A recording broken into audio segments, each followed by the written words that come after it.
You know that feeling when you're doing everything you can to grow your YouTube channel or your podcast, but the results just aren't showing up. The thing is that sometimes it may not be about the effort, but maybe about the perspective.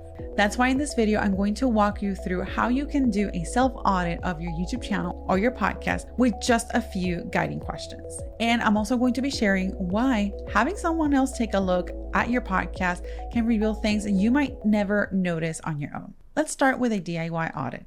Doing your own podcast or YouTube channel audit is a great first step, and I highly encourage you to do this at least once a quarter to see how your production is going, but also see if there are any trends that are coming up and you don't even realize it. So here are a couple of guiding questions that I ask my own clients that you can also start using them today to help with your podcast or YouTube channel audit. First off, are your titles matching what people are actually searching for, or are they just describing the episode?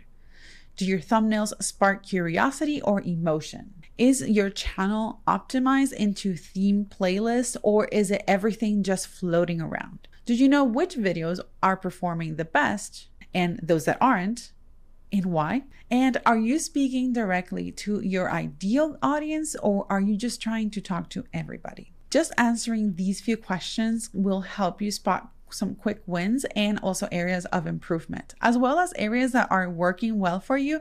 And then maybe that could give you some inspiration and some ideas on ways that you can potentially continue those efforts. So here is when doing a DIY podcast or YouTube channel audit isn't enough, because you probably are getting stuck and you're doing lots of tweaks and you're trying new ideas, but it still, something feels off.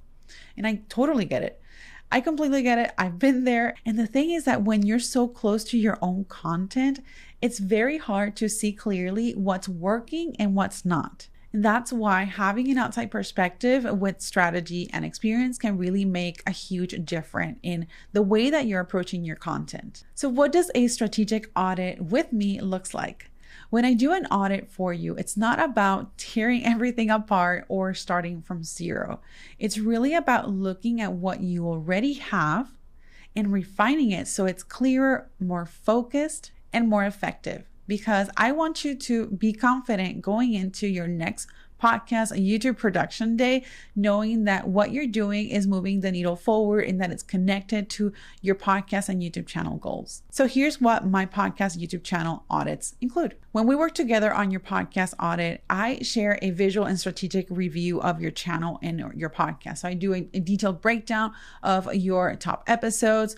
I look at your notes, your titles, your structure, the retention of your episodes, and even your audience connection. What are you doing to stay connected with your audience in your channel within the platform? I also share with you an actionable, customized plan with recommendations for you to start working on right away. Again, keeping in mind the goals that you have for your content so that you can walk away with a clear plan, zero overwhelmed, and a roadmap for where you can put your energy. You can absolutely start on your own, use the guiding questions that I just shared with you, but try to take more of an objective look at your content.